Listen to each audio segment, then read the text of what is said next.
ವಿಠ್ಠಲ ರುಕುಮಾಯಿ ಜ್ಯೋತಿಷ್ ಶಾಲೆಗೆ ಸ್ವಾಗತ ಸುಸ್ವಾಗತ. ಪ್ರತಿಭಾ ಸ್ತ್ರೀ 26 ಅಕ್ಟೋಬರ್ 2000 6 ಗಂಟೆ 45 ನಿಮಿಷ ಬ್ಯಾಡಗಿಯಲ್ಲಿ ಜನನ. ಚಿತ್ರಾ ನಕ್ಷತ್ರ, ಕನ್ಯಾ ರಾಶಿ, ಮೇಷ ಲಗ್ನದಲ್ಲಿ ಜನನ. ಅಮಾವಾಸ್ಯೆ ದಿನ ಹುಟ್ಟಿದ್ದೀರಾ ನೀವು ನೋಡಿ, ಅಮಾವಾಸ್ಯೆ ದಿನ ಹುಟ್ಟಿದ್ದೀರಾ. ತಿಥಿ ಅಮಾವಾಸ್ಯೆ ಇದೆ ಅವತ್ತು. ಬನ್ನಿ, ಹಾಗಾದರೆ ಯೋಗ ಯಾವುದಿದೆ ನೋಡೋಣ. ವಿಷಿಖಂಭ ಯೋಗ ಇದೆ ರೀ. ದಾಂಪತ್ಯ ನಿಲ್ಲಲ್ಲ, ದಾಂಪತ್ಯಕ್ಕೆ ತೊಂದರೆ ಆಗುತ್ತೆ, ಮದುವೆ ಬೇಗ ಆಗಲ್ಲ, ಮದುವೆ ಆದರೂ ನಿಲ್ಲಲ್ಲ, ಮದುವೆಯಲ್ಲಿ ಹೊಂದಾಣಿಕೆ ಬರೋದಿಲ್ಲ, ವಿಪರೀತ ಕಷ್ಟ, ಮದುವೆ ಆದ್ಮೇಲೆ ವಿಪರೀತ ಕಷ್ಟವನ್ನು ಅನುಭವಿಸ್ತೀರಿ. ಇದರಿಂದ ಪರಿಹಾರ ಆಗಬೇಕು ಅಂದರೆ ದಯವಿಟ್ಟು ಗೋಮುಖ ಪ್ರಸವ ಪೂಜೆ ಮಾಡ್ಕೊಳ್ಳಿ. ಗೋಮುಖ ಪ್ರಸವ ಪೂಜೆ ಮಾಡ್ಕೊಳ್ಳಿ. ಹೌದು, ಇದು ಗೋಮುಖ ಪ್ರಸವ ಪೂಜೆ ಆಗಲಿಲ್ಲ ಅಂದ್ರೆ ವಿಷ್ಣುವಿನ ಹೋಗಿ ನಮ್ಮನ್ನ ಬಹಳ ತೊಂದರೆಗೆ ಇಟ್ ಮಾಡುತ್ತೆ, ಬಹಳ ಕಷ್ಟಕ್ಕೆ ಇಟ್ ಮಾಡುತ್ತೆ. ಅದರಲ್ಲಿ ಯಾವುದೇ ಸಂಶಯ ಇಲ್ಲ. ಹೌದು,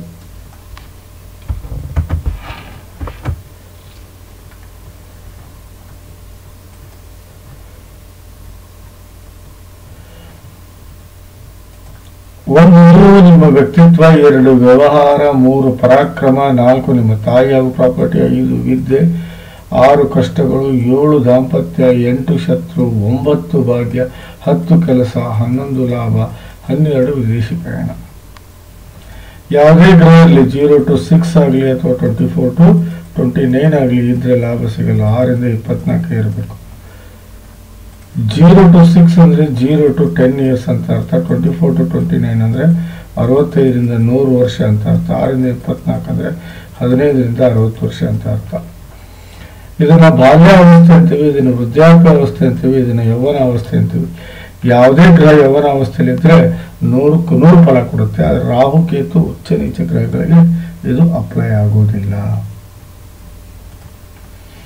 1, 4, 7, 10 ಕೇಂದ್ರ ಆದರೆ 2 ಧನೇಶ, 11 ಲಾಭೇಶ. 1, 5, 9 ತ್ರಿಕೋಣ ಆದರೆ 6, 8, 12 ಭಾರಿ ಕೆಟ್ಟ ಸ್ಥಾನ. 3 50-50, 3 50-50.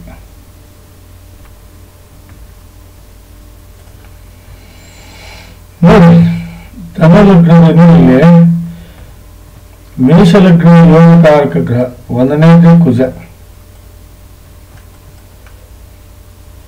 2ನೇದು ಬಂದ್ಬಿಟ್ಟು ಚಂದ್ರ, 3ನೇದು ಬಂದ್ಬಿಟ್ಟು ಸೂರ್ಯ, 4ನೇದು ಬಂದು ಗುರು, 5ನೇದು ಬಂದು ಶನಿ. ರಾಹು, ಕೇತು ಅತಿ ದೊಡ್ಡ ವಿರೋಧಿಗಳಾದರೆ ಅತಿ ದೊಡ್ಡ ವಿರೋಧಿ ಬುಧ ಮತ್ತು ಶುಕ್ರ.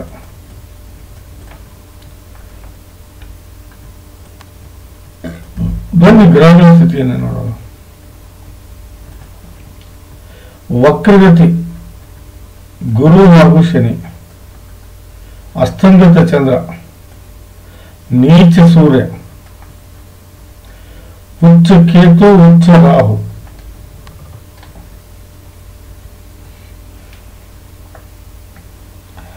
ನಿಮ್ಮ ಅರ್ನಿಂಗ್ಸ್, ನಿಮ್ಮ ಎಜುಕೇಶನ್, ಅದರ ಬಗ್ಗೆ ನಾನು ಏನು ಮಾತಾಡಲ್ಲ.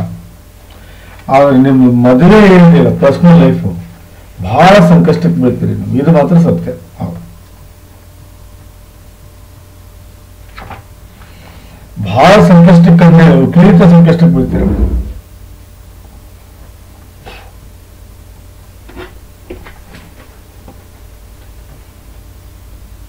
ಯಾಕಂದ್ರೆ 5ನೇ ಮನೆ ಸ್ವಾಮಿ 7ನೇ ಮನೆಯಲ್ಲಿ ನೀಚಾಗಿದ್ದಾನೆ.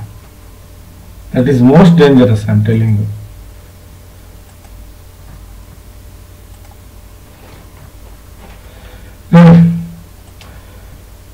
ಒಂದನೇ ಮನೆಯಲ್ಲಿ ಯಾರಿಲ್ಲ, ಇವನು 9ನೇ ಭಾವದ ಸ್ವಾಮಿ, ಇವನು 10ನೇ ಭಾವದ ಸ್ವಾಮಿ, ಇವನು 11ನೇ ಭಾವದ ಸ್ವಾಮಿ, ಎರಡನೇ ಮನೆಯಲ್ಲಿ ಬಂದು ಕೂತಿದ್ದಾರೆ. ಸೊ 4 ಭಾವಗಳ ಫಲವನ್ನು ಇಲ್ಲಿ ನೀವು ಪಡಿತೀರಾ.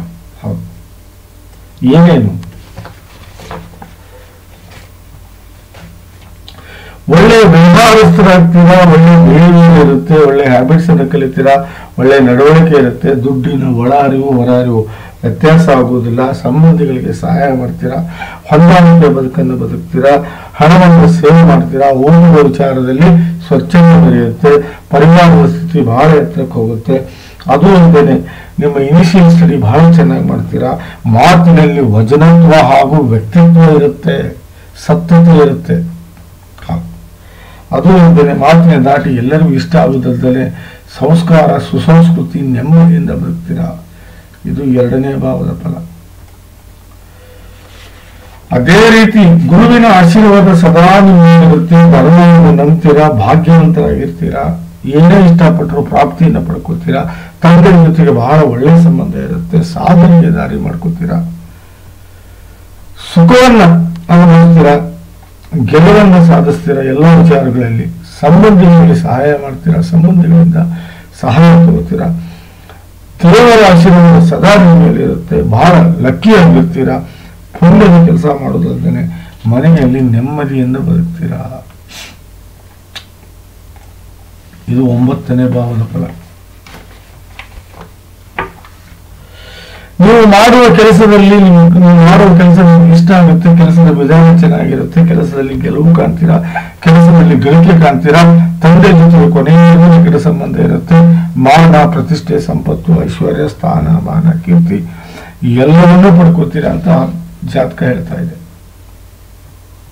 10ನೇ ಭಾವದ ಫಲ. ಅಕ್ಕ ತಂಗಿ, ಅಣ್ಣ ತಮ್ಮನ ಜೊತೆಗೆ ಸಂಬಂಧ ಬಹಳ ಚೆನ್ನಾಗಿರುತ್ತೆ,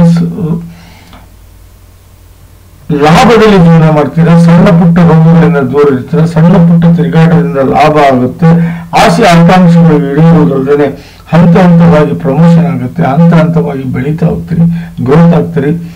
ಅದರೊಳಗೆ ದುಡ್ಡು, ಆಭರಣ, ಹಣವನ್ನು ನೀವು ಗಳಿಸ್ತೀರಿ, ಹಣವನ್ನು ಸೇವ್ ಮಾಡ್ತೀರಿ, ಬ್ಯಾಂಕ್ ಬ್ಯಾಲೆನ್ಸ್ ಮೇಂಟೈನ್ ಮಾಡೋದಲ್ಲದೆ ಒಳ್ಳೆ ಮಿತ್ರರು ಇರ್ತಾರೆ ನಿಮಗೆ.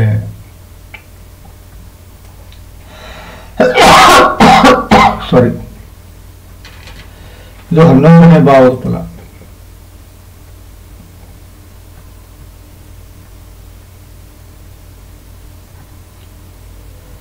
ನೋಡಿ, ಗುರು ಶನಿ ನೋಡಿ,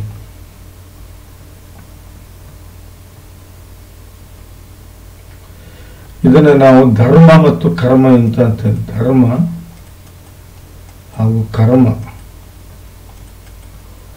ಯೋಗ ಅಂತ ಕರಿತೀವಿ. ಬಹಳ ದೊಡ್ಡ ರಾಜಯೋಗ.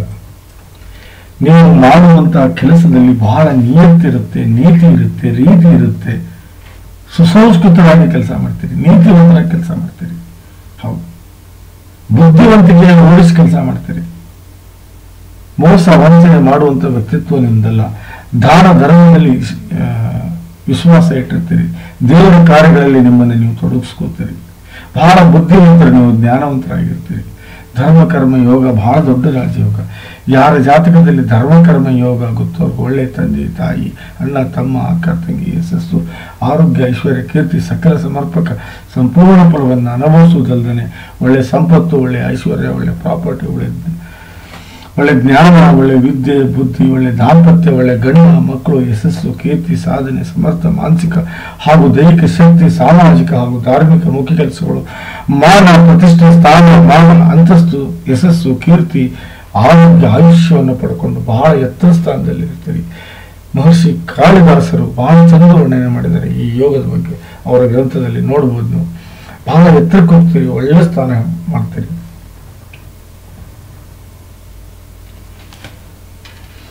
ನೋಡಿ, ರಾಮು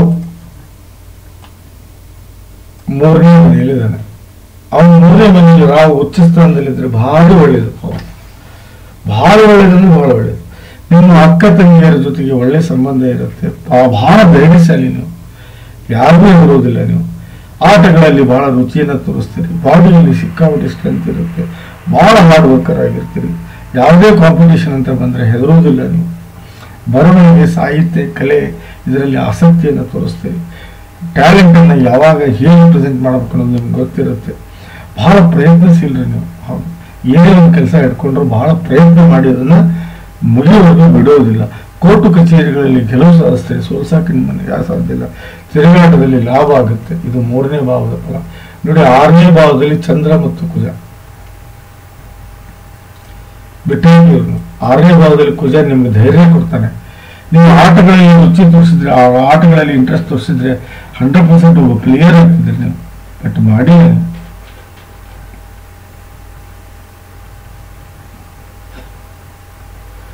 ಬಟ್ ಕುಜ ಆದ್ರೂ ಸ್ವಲ್ಪ ನಿಮ್ಗೆ ಕಷ್ಟ ಕೊಡ್ತಾನೆ. 1ನೇ ಭಾವದ ಸ್ವಾಮಿ ಅವನು.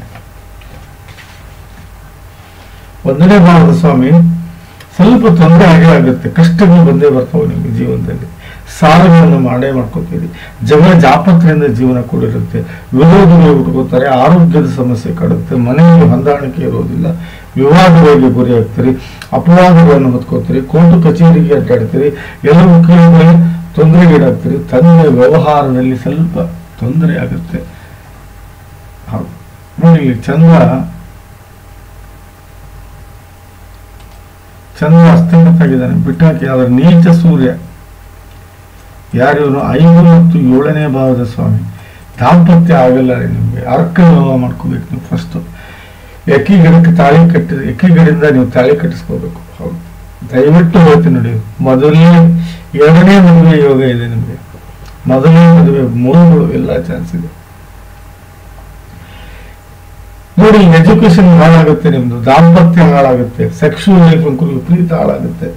ಮಕ್ಕಳು ಹುಟ್ಟಿಗೆ ಹೋದ್ರು ಆಶ್ಚರ್ಯ ಪಡುವಂಗಿಲ್ಲ. ಯಾವುದೂ ಟ್ಯಾಲೆಂಟ್ ನಿಮ್ಮ ಹತ್ರ ಇರುವುದಿಲ್ಲ. ಪಾಪ್ಯುಲಾರಿಟಿ ಕೆಟ್ಟದಾಗಿ ಬೆಳೆಯುತ್ತೆ. ಪ್ರೀತಿ ಪ್ರೇಮದಲ್ಲಿ ವಂಚಿತರಾಗ್ತೀರಿ, ಮೋಸ ಹೋಗ್ತೀರಿ. ಏನೇ ಕಷ್ಟ ಬಂದು ಎದುರಿಸುವಷ್ಟು ಶಕ್ತಿ ನಿಮ್ಗೆ ಇರೋದಿಲ್ಲ. ಸುಖ ಶಾಂತಿಯಿಂದ ಬದುಕೋದಿಲ್ಲ ನೀವು. ಬರೀ ಕಷ್ಟಗಳನ್ನೇ ನೋಡ್ಬೇಕಾಗುತ್ತೆ. ಯಾವುದೂ ಸಾಧನೆ ಆಗುವುದಿಲ್ಲ. ಒಳ್ಳೆ ಗುಣಗಳು ಬೆಳೆಯುವುದಿಲ್ಲ. ಒಳ್ಳೆ ಪಬ್ಲಿಕ್ ಇಮೇಜ್ ಬೆಳೆಯುವುದಿಲ್ಲ. ದಯವಿಟ್ಟು ಸೂರ್ಯ ಶಾಂತಿ ಮಾಡ್ಕೊಳ್ಳಿ, ಇಲ್ಲ ಅಂದ್ರೆ ಬಹಳ ತೊಂದರೆಗೀಡಾಗ್ತೀರ. ಹೌದು, ಬಹಳ ತೊಂದರೆಗೀಡಾಗ್ತೀರ. ದಾಂಪತ್ಯ ಹದಗೆಡುತ್ತೆ. ಗಂಡನ ಗುಣ ಅಷ್ಟು ಹೇಳ್ಕೊಳ್ಳೋಷ್ಟು ನಿಮ್ಗೆ ಇಷ್ಟ ಆಗೋದಿಲ್ಲ. ದಾಂಪತ್ಯದ ಆಯುಷ್ಯು ಬಹಳ ಕಡಿಮೆ ಆಗುತ್ತೆ. ದಿನನಿತ್ಯ ದುಡ್ಡಿಗೆ ಬರೋದಿಲ್ಲ ಕರೆಕ್ಟಾಗಿ. ಯಾವುದೋ ಪಾರ್ಟ್ನರ್ಶಿಪ್ ಬೆಳೆಯೋದಿಲ್ಲ. ಸ್ವಂತ ಬಿಸ್ನೆಸ್ ಮಾಡಿದ್ರೆ 100% ಲಾಸ್ ಆಗ್ತೀರಾ. ಏನಾದರೂ ಪ್ರೊಫೆಷನಲಿಸ್ಟ್ ಇದ್ರೆ ಹೆಸರು ಕರ್ಕೋತೀರಾ. ಪ್ರತಿಭಾ ಅವರೇ, ಸೂರ್ಯ ಶಾಂತಿ ಆಗ್ಲೇಬೇಕು. ನೋಡಿ, 5ನೇ ಭಾವದ ಸ್ವಾಮಿ 7ರಲ್ಲಿ ನೀಚ ಆಗಿದ್ದಾನೆ. ಹಾಗಾದ್ರೆ ಮಕ್ಕಳು ಮತ್ತು ದಾಂಪತ್ಯ ಇವೆರಡೂ ಗ್ಯಾರಂಟಿ ನಾನು ಕೊಡೋದಿಲ್ಲ. ಇಂಪಾಸಿಬಲ್. ಈಗ ಶಾಂತಿ ಆಗ್ಲೇಬೇಕು. ಶಾಂತಿ ಆಗ್ಲಿಲ್ಲ ಅದು ನಡೆಯೋದಿಲ್ಲ. ಅಷ್ಟಮ ಶುಕ್ರ ಬಹಳ ಕೆಟ್ಟವನು. ನಿಜವಾಗ್ಲೂ ಹೇಳ್ತೀನಿ, ಕುಜ ಏನಾದರೂ ಒಳ್ಳೆ ಜಾಗದಲ್ಲಿ ಇದ್ದಿದ್ರೆ ಅಷ್ಟಮ ಶುಕ್ರ ವಿಪರೀತ ರಾಜಯೋಗ ಬರ್ತಿತ್ತು. ಅಷ್ಟಮ ಶುಕ್ರ ಇದ್ರೆ ಗಂಡನಿಂದ ಮೋಸ ಹೋಗ್ತೀರಾ, ಹೊನ್ನನ್ನು ಕಳ್ಕೋತೀರಾ, ಆಸ್ತಿ ಕಳ್ಕೋತೀರಾ, ಕೆಟ್ಟ ಚಟಗಳಿಗೆ ಗುರಿಯಾಗ್ತೀರಾ, ಸುಖ ಸಿಗದೆ ಹೋಗ್ಬೋದು, ನೆಮ್ಮದಿ ಸಿಗದೆ ಹೋಗ್ಬೋದು, ಜೂಜು ಆಡಬಹುದು. ಇಷ್ಟರಲ್ಲಿ ಒಂದು ಮಾತ್ರ ಗ್ಯಾರಂಟಿ, ಅಷ್ಟಮ ಶುಕ್ರ ಒಳ್ಳೆಯಲ್ಲ.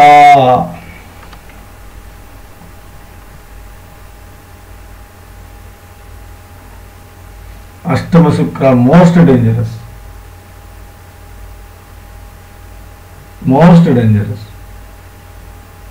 ಗಂಡನಿಂದ ಮೋಸ ಹೋಗ್ಬೋದು, ಇಲ್ಲ ಗಂಡನಿಗೆ ನೀವು ಮೋಸ ಮಾಡ್ಬೋದು, ಹಣವನ್ನು ಕಳ್ಕೋಬಹುದು, ಆಸ್ತಿ ಕಳ್ಕೋಬಹುದು, ಕೆಟ್ಟ ಚಟಗಳಿಗೆ ಬಲಿಯಾಗ್ಬೋದು, ಯಾವುದೇ ರೀತಿ ಸುಖ ಕಾಣದೆ ಹೋಗ್ಬೋದು, ನೆಮ್ಮದಿ ಸಿಗದೆ ಹೋಗ್ಬೋದು. ನೀವು ಇಲ್ಲಿ ಶುಕ್ರನ ಶಾಂತಿ ಮಾಡಲಿಲ್ಲ ಅಂದ್ರೆ 100ಕ್ಕೂ 100 ತೊಂದರೆಗೀಡಾಗ್ತೀರ. ನೀವು 9ನೇ ಮನೆಯಲ್ಲಿ ಕೇತು ಓಕೆ, ಯಾಕಂದ್ರೆ ಗುರು 2ನೇ ಮನೆಯಲ್ಲಿದ್ದಾನೆ. ಅವನ ವರ್ಕ್ ಆಸ್ ಎ ಗುರು. ಧರ್ಮ ಕರ್ಮ ರಾಜಯೋಗ ನೋಡಿ. ಇಲ್ಲಿ ಗುರು ನೋಡಿ, ಫಸ್ಟ್ ನೋಡೋದೇ ಅವನ ಸೀದಾ ಇವ್ರನ್ನ ನಿಮ್ಮ 6ನೇ ಭಾವ, ಅದಾದ್ಮೇಲೆ ನಿಮ್ಮ 8ನೇ ಭಾವ, ಅದಾದ್ಮೇಲೆ ನಿಮ್ಮ 10ನೇ ಭಾವ.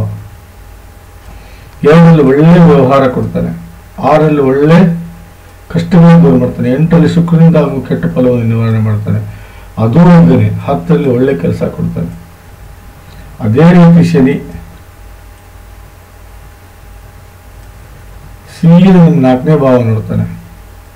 ಅದಾದ್ಮೇಲೆ ಸೀದಾ ನಿಮ್ಮ 8ನೇ ಭಾವ ನೋಡ್ತಾನೆ. ಅದಾದ್ಮೇಲೆ ಸೀದಾ ನಿಮ್ಮ 11ನೇ ಭಾವ ನೋಡ್ತಾನೆ. 11ರಲ್ಲಿ ಲಾಭ, 2ರಲ್ಲಿ ಒಳ್ಳೆಯ ವ್ಯವಹಾರ, 4ರಲ್ಲಿ ಒಳ್ಳೆ ನೆಮ್ಮದಿ ಶನಿಯಿಂದ ಸಿಗ್ಬೇಕು ನಿಮ್ಗೆ ಸಿಕ್ಕರೆ. ಹೌದು, ಅದು ಒಂದೇನೆ. ಕೇತು ಸೀದಾ ನಿಮ್ಮನ್ನೇ ನೋಡ್ತಾನೆ. ಬಹಳ ಒಳ್ಳೆಯ ಬುದ್ಧಿವಂತರು, ಜ್ಞಾನವಂತರು, ಧರ್ಮವಂತರು, ಧರ್ಮದಿಂದ ನಡೀತಾರೆ. ಹೌದು. ನೆಕ್ಸ್ಟ್ ರಾಹು ನೋಡ್ತಾನೆ. ಅದಾದ್ಮೇಲೆ ನಿಮ್ಮ 5ನೇ ಭಾವ ನೋಡ್ತಾನೆ. ನೀವು ಹುಟ್ಟುವುದೇ ಫಸ್ಟ್ ಗಂಡು ಮಗು. ಹೌದು, ನಿಮ್ಗೆ ಹುಟ್ಟುವುದೇ ಫಸ್ಟ್ ಗಂಡು ಮಗು. ಇಲ್ಲ ಇವರೇ, ನಾನು ಹೇಳೋದನ್ನ ಸರಿಯಾಗಿ ಅರ್ಥ ಮಾಡ್ಕೊಳ್ಳಿ. ಇಲ್ಲಿ ಬೇಕಾಗಿರೋದು ನಿಮಗೆ ಓಪನ್ ಹೇಳ್ತೇನೆ ನೋಡಿ. ನೀವು ಫಸ್ಟ್ ಗೋಮುಖ ಪ್ರಸವ ಪೂಜೆ ಮಾಡ್ಕೋಬೇಕು. ಹೌದು, ಗೋಮುಖ ಪ್ರಸವ ಪೂಜೆ ಮಾಡ್ಕೋಬೇಕು. ಅದಾದ್ಮೇಲೆ ದಯವಿಟ್ಟು ಚಂದ್ರ, ಕುಜ, ಸೂರ್ಯ ಹಾಗೂ ಶುಕ್ರ ಶಾಂತಿ, 4 ಗ್ರಹಗಳ ಶಾಂತಿ ಆಗಲಿಲ್ಲ ಅಂದ್ರೆ ನಡೆಯೋದಿಲ್ಲ. ದಾಂಪತ್ಯ ಕೆಡುತ್ತೆ. ಚಂದ್ರ, ಕುಜ, ಸೂರ್ಯ, ಶುಕ್ರ ಈ 4 ಗ್ರಹಗಳ ಶಾಂತಿ ಆಗಬೇಕು. ಇಲ್ಲ ಅನ್ನೆಸೆಸರಿ ನೀವು ತೊಂದರೆಗೀಡಾಗ್ತೀರಾ, ಅನ್ನೆಸೆಸರಿ ಪ್ರಾಬ್ಲಮ್ ಮಾಡ್ಕೋತೀರಾ. ನಾನು ಹೇಳ್ತಾ ಇದ್ದೀನಿ ನೋಡಿ.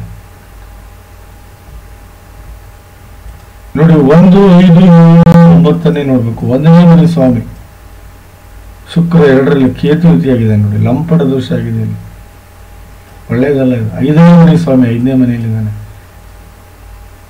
7ನೇ ಮನೆ ಸ್ವಾಮಿ 4ರಲ್ಲಿ ಉಚ್ಚ ಇದ್ದಾನೆ. 9ನೇ ಮನೆ ಸ್ವಾಮಿ ಬುಧ ನೀಚ ಆಗಿದ್ದಾನೆ 6ನೇ ಮನೆಯಲ್ಲಿ.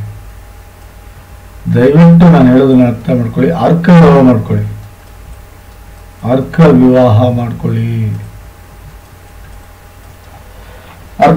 ಮಾಡ್ಕೊಳ್ಳಿ. ಎಕ್ಕೆ ಗಿಡಕ್ಕೆ ಮದುವೆ ಮಾಡಿಸ್ತಾರೆ. ಅದನ್ನ ಮಾಡ್ಕೊಂಡು ಆದ್ಮೇಲೆ ನೀವು ಕನ್ಯೆ ವರನ ಬರಕ್ಕೆ ಹೇಳಿ. ಇಲ್ಲ ಅಂದ್ರೆ ಸುಮ್ಮನೆ ಅನ್ನಿಸಿದ್ರೆ ಬಂದು ನೋಡಿ ಹೋಗ್ತಾರೆ ಅಷ್ಟೇ. ಬಂದು ನೋಡಿ ಹೋಗ್ತಾರೆ ಅಷ್ಟೇ. ಬನ್ನಿ ಕೆಲಸ ಏನ್ ಮಾಡ್ತೀರಾ ನೋಡೋಣ.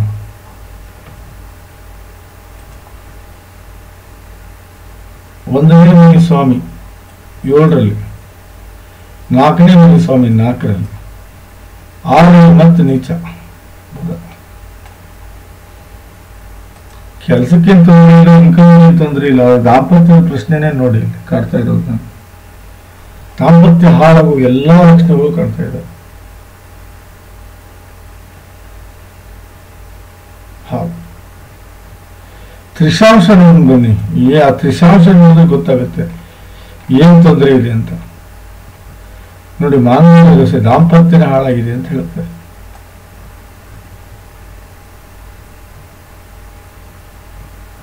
ಒಳ್ಳೆ ಜೀವನ ಮಾಡ್ತೀರ ಇಲ್ಲ ಅಂತಲ್ಲ, ಅದು ಮಾಂಗಲ್ಯ ದೋಷ ಇದೆ.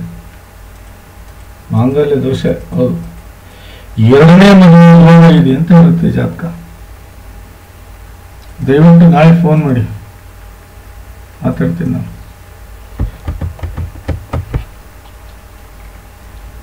ನೋಡಿ ಕುಜ